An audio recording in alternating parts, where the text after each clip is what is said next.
como mínimo para ciertos trabajos que había en esa época. Correcto, hay una lista de precios. A ver, ¿y qué les ha parecido? El contexto. El documento es del año 301 después de Cristo. Tiene 18 siglos de antigüedad. A ver, ¿qué opina Vicky? Mm.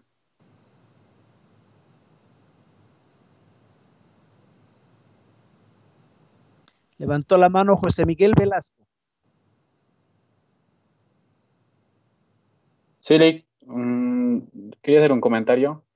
Me parece una narrativa de lo que ha sucedido en ese momento y también es tipo una lectura de conciencia para las personas de esa época, a lo que he leído. Muy bien.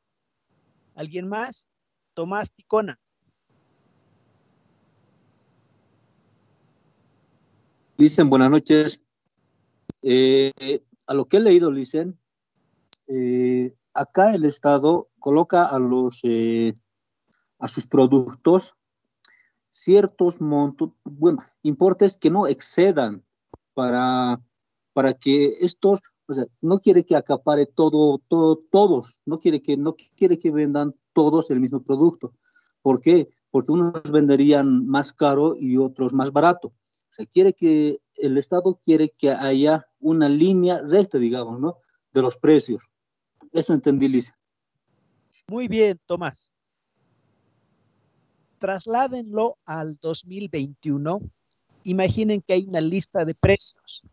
Aspirinas, barbijos, antibióticos, etcétera. ¿Qué es lo que pasó con el edicto de precios? Fue un completo fracaso. Desaparecieron los productos y, como he mencionado en otras oportunidades, surgió el mercado negro. O sea, esta medida de controlar el precio, que parece ser útil y es manejada políticamente, económicamente no resulta. Llevamos más de 4.000 años haciendo los mismos errores. ¿Qué pasó cuando se establece precios en medicamentos? Los medicamentos desaparecieron. Entonces, como les decía, las leyes económicas no se pueden derogar, como no se puede derogar la ley de la gravedad, ¿ya? Entonces, para finalizar esta parte, el edicto de precios de Diocleciano es el antecedente más antiguo de estrategia de control de precios, donde se fijan, ¿no es cierto?, techos para los mismos y el costo también de la mano de obra, pero no funcionó.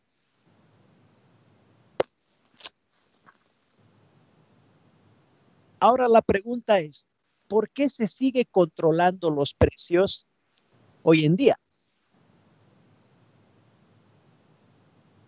A ver, Joel, Omar o Lick, Iván, responda.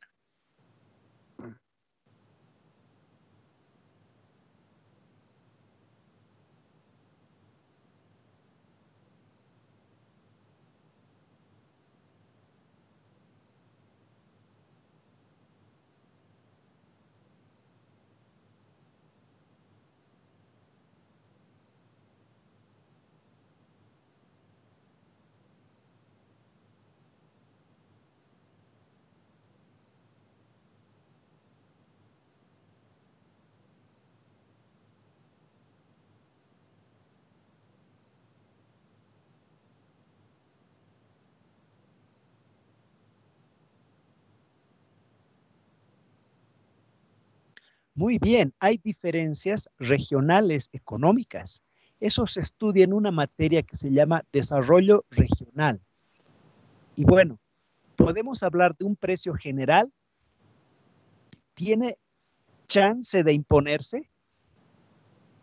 Digamos, se decreta, el almuerzo es 10 bolivianos en toda Bolivia. ¿Tendrá sentido esto?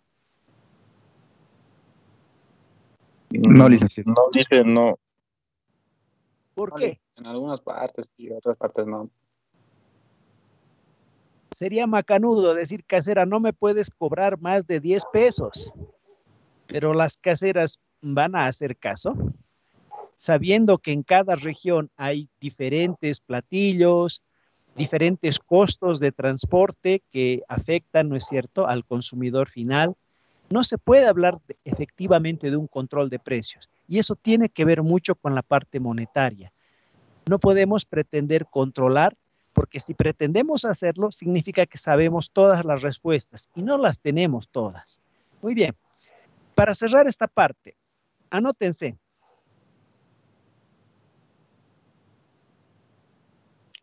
En este primer tema se ha comprendido la importancia que tiene entender el concepto de dinero como una construcción vinculada a ciertas mercancías elegidas o designadas como dinero. El propósito es reflexionar sobre el origen del dinero, porque a partir de entender qué es el dinero y qué instituciones lo manejan, se puede entender cómo surgen las crisis económicas.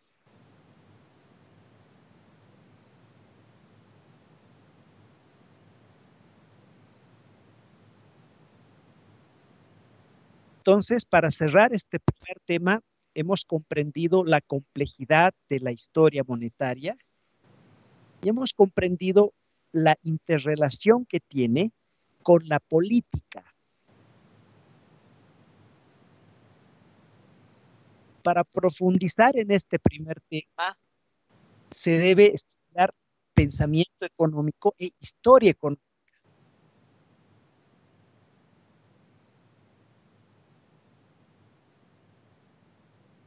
Muy bien. ¿Preguntas o dudas?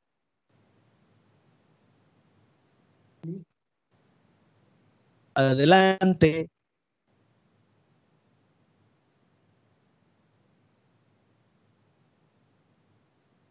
Es una acción deliberada del sector político. En realidad, lo que debería enseñarse en colegios, además de las materias básicas, son nociones de economía. Porque la población es manipulada ante el pedido y la angustia de ver que los precios suben. Pero el precio no se puede contener porque los precios, les decía en la otra clase, surgen del intercambio voluntario, un mercado no intervenido. Esos son los verdaderos precios, porque si hay subsidios, las decisiones de empresarios, de consumidores, se ven distorsionadas. En otras palabras, hay precios artificiales y eso lleva a equivocarse.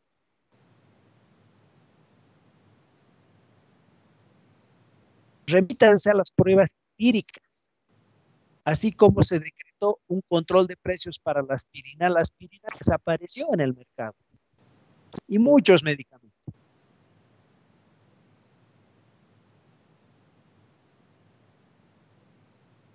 ¿Alguna consulta más? ¿Dicen algún texto de apoyo para poder profundizar un poquito en el tema? ¿De historia de la moneda? De la materia, por favor, a todos los temas, ¿hay algún texto en especial que podamos usar o conseguir?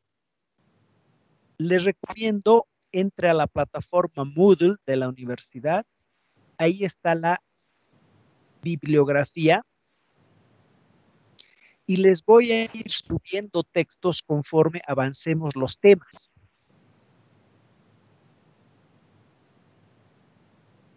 Ok, dicen es que nos ha estado pasando algunos artículos o pequeñas narraciones que no me parecen mucho parte de avance, más de análisis y opinión. Me gustaría algo más, un poco más teórico acerca de la materia en sí. Muy buena su intervención. Vea el contenido analítico de la materia, que es uno muy fresco y actualizable.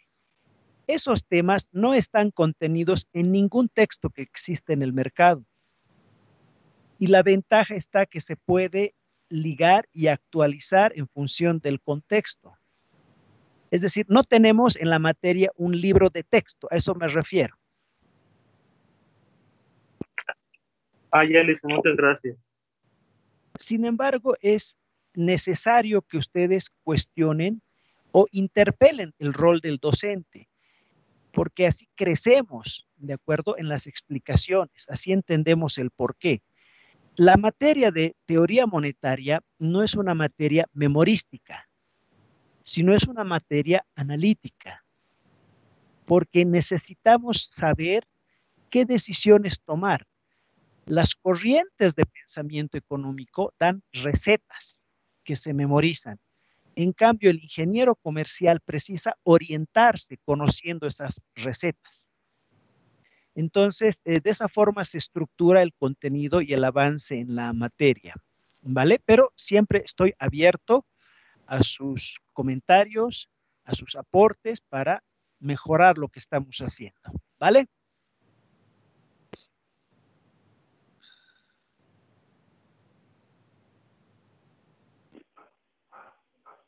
Licenciado, Sí, eh, una consulta con el ejemplo que nos estaba dando sobre lo que aconteció hace poco sobre los medicamentos. em, ¿Qué hubiera sido, cuál hubiera sido la mejor opción que hubiera realizado el gobierno o las personas adecuadas que tengan que tomar este tipo de decisiones para que los precios no excedan? Porque el precio por medicamento ha subido demasiado, ni siquiera solamente el doble, sino más del doble. Y cuando la población ha pedido que haya un control em, de los precios, ya no ha habido medicamentos. Entonces, ¿cuál hubiera sido la medida más efectiva? no controlar los precios. Porque ¿por qué suben Claro, los precios? A ver, ¿quién pero me me dice por qué? refiero Porque sube la porque demanda. a mayor, exacto, porque sube la No demanda, solamente pero me aquello. refiero, Siga, Wendy.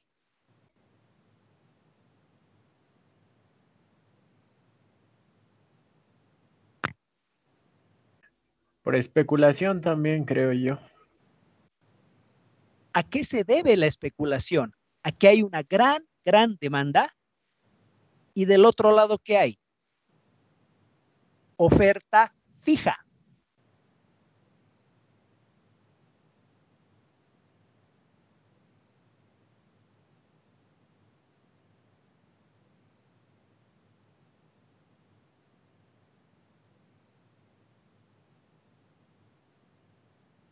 Continúe, Wendy. perdón, licenciado.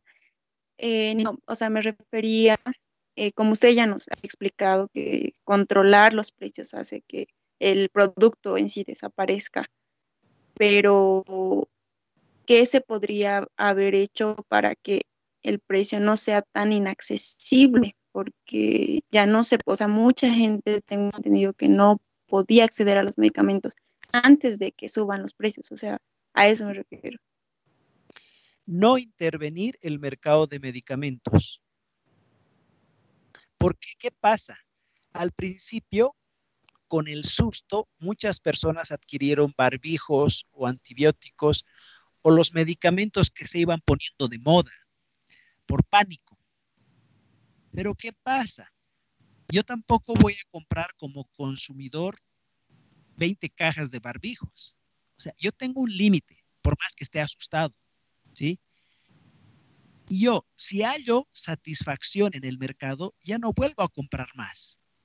El problema está cuando se impone un precio y la oferta permanece fija, naturalmente es un aliciente para lo que dicen especular.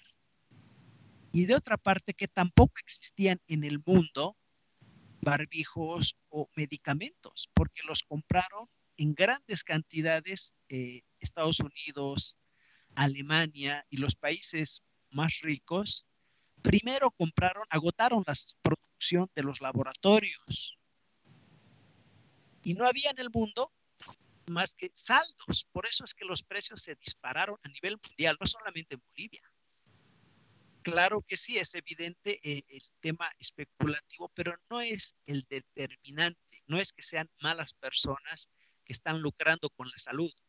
Es que hay escasez y la escasez frente a una oferta limitada desencadena esta alza de precios. Ahora los precios están normales, ¿sí o no? Sí, e incluso han disminuido bastante. Sí, Más el ofertante ibuprofeno está todavía. a 50 centavos en el alto. Sí, Sí, evidentemente es así, Lisa. Como Bueno, es que hay que analizar.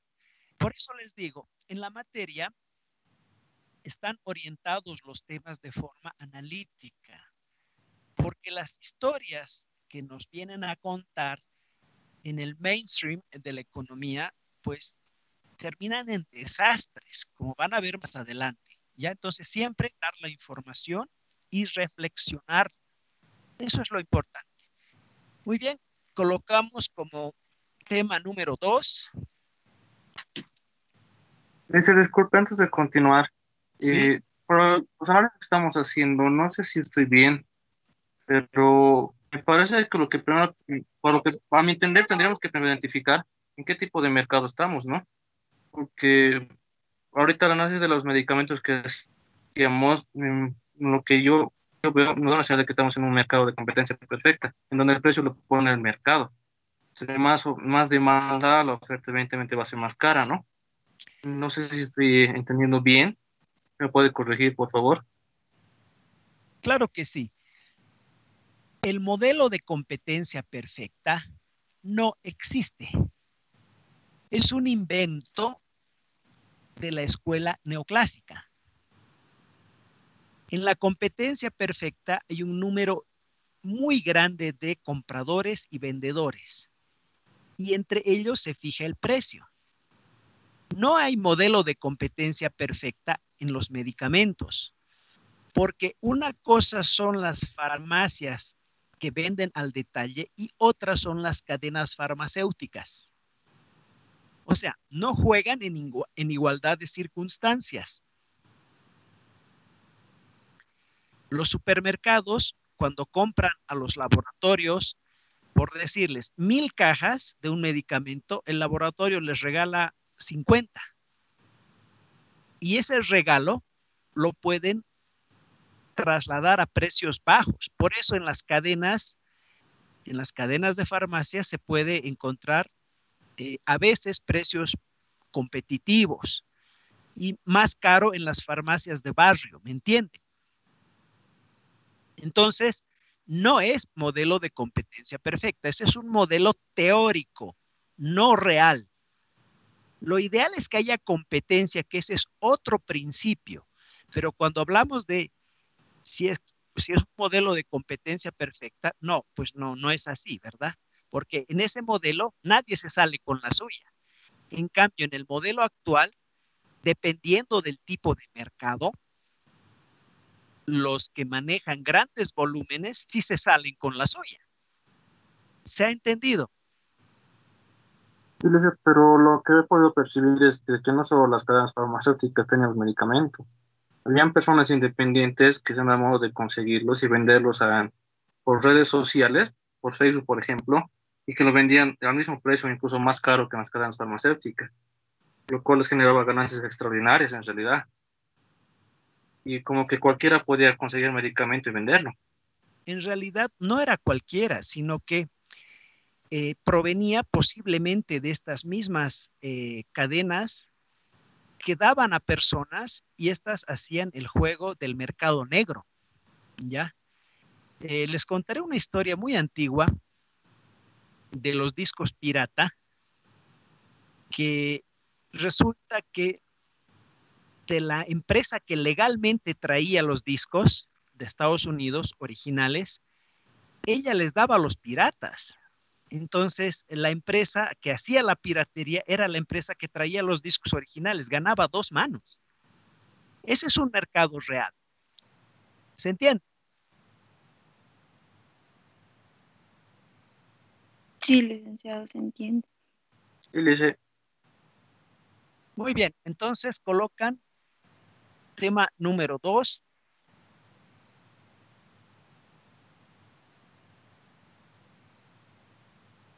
Fundamentación y papel en la economía. ¿Puedes repetir el título, por favor? Fundamentación y papel en la economía. Gracias, Lee.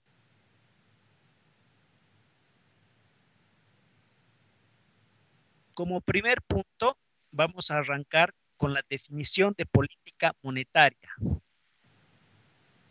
Quiero que examinen para ello lo que voy a compartir en su pantalla.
Entonces, lo que están viendo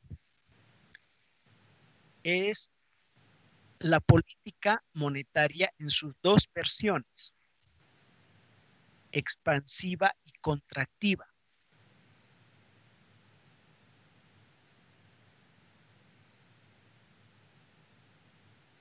En el lado izquierdo, la política expansiva implica inyectar dinero a la economía. ¿Cuál es la institución que hace esto? Es una sola, el Banco Central, que tiene el monopolio de la emisión de dinero.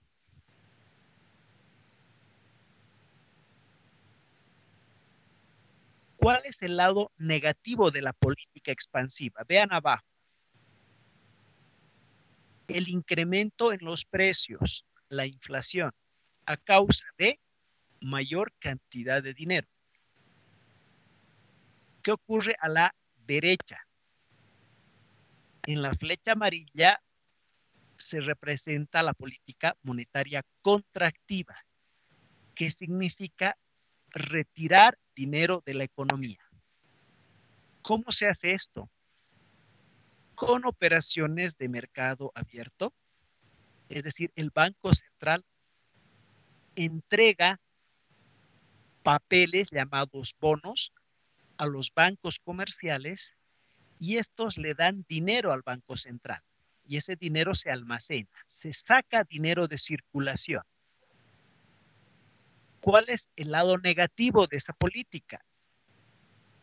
La deflación. Aquí está con rojo, la caída en el nivel de los precios. Por si acaso, anótense, no existe una política monetaria que sea simultáneamente expansiva o contractiva. Es decir, o es expansiva o es contractiva. No hay término medio.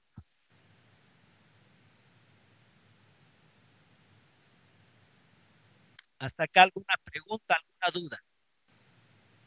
Sí, Lice, acerca de los bonos que hablan, ¿cómo funcionan esos bonos que el Banco Central emitiría a los bancos?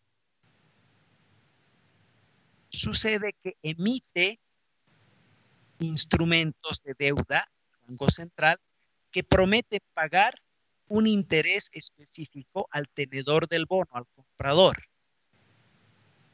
Es un pequeño incentivo para que ya sea una persona natural o una institución bancaria entregue dinero. Por decir, el Banco Central emite bonos por valor de 100 millones de dólares, pagando un interés del 2% anual. Entonces, los bancos reciben esos papeles, esos bonos, y entregan su dinero, los 100 millones, esperando que en 6 meses o en el plazo que figure el bono, les restituyen el dinero y les pagan el interés. De esa forma se saca dinero. ¿Quedó claro? Dicen, y entonces los bonos que emite el Banco Central a fin de año, para Navidad, pues ser más específico, igual es para sacar dinero del mercado, tal vez para evitar una inflación por la Navidad más que todo. A ver, el bono BCB directo es el que tiene más plazo, ¿no? Es más de 365 días y el que paga más tasa de interés. La idea de un bono es esa, retirar dinero. Usted lo ha planteado de forma muy interesante. Puede ser con la intención de prevenir que suban los precios, pero eso lo vamos a diagnosticar en base a datos, ¿ya? En principio, tiene que entenderse la idea. Imaginen un globo que están inflando. Cuando ustedes están inyectando aire, es la política monetaria expansiva. El globo crece. Pero ¿qué pasa si el globo crece demasiado? Estalla. Y estalla la inflación, que puede volverse una hiperinflación, ¿ya? Y a la vez, ¿qué ocurre cuando ustedes han inflado el globo y lo sueltan? Se desinfla, ¿correcto? Eso vendría a ser la deflación. Sigamos Pero, entonces. Sí, adelante. licenciado, y con el tema de la política de sacar el dinero de circulación, eh, por lo que veo, cuando emite bonos el Banco Central, el dinero que se va a pagar después de que el tiempo, o sea, el tiempo de los bonos acabe, no va a generar una inflación aún más grande. Una inflación más grande. Vuelva a contextualizar, por favor.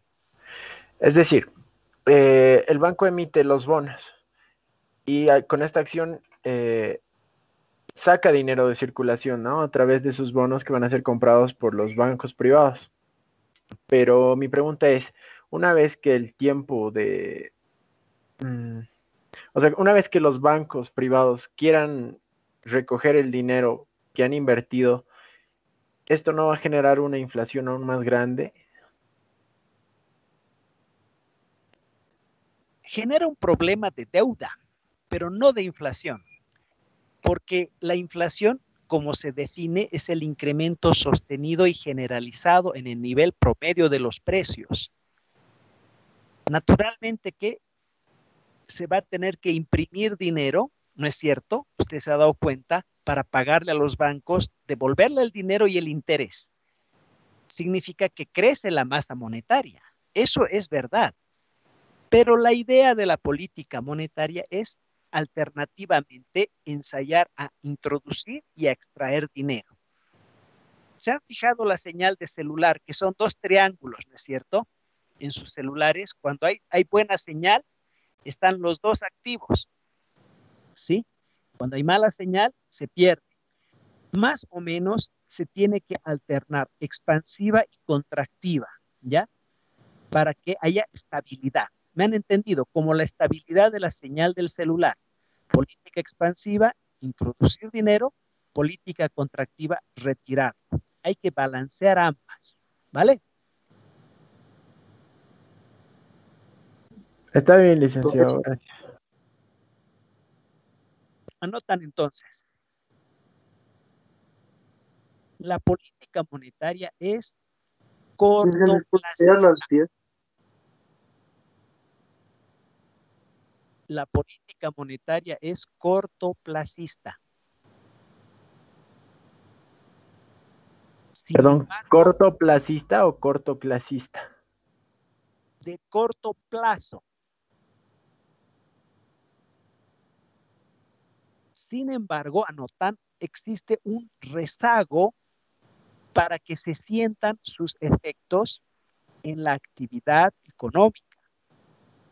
Es un rezago variable que puede tardar de 6 meses a un año.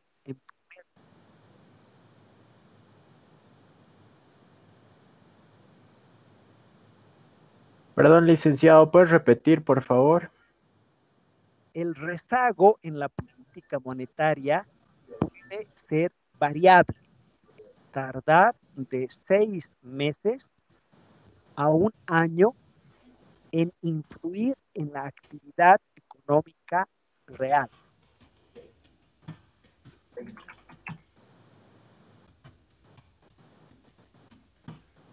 Muy bien, si no Dice, no se escucha nada. hay, Dice, sigue ahí. les escucho, adelante. No se le escucha bien, dice.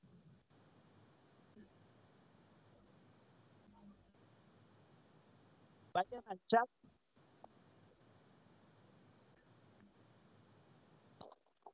Al chat, al chat, al chat.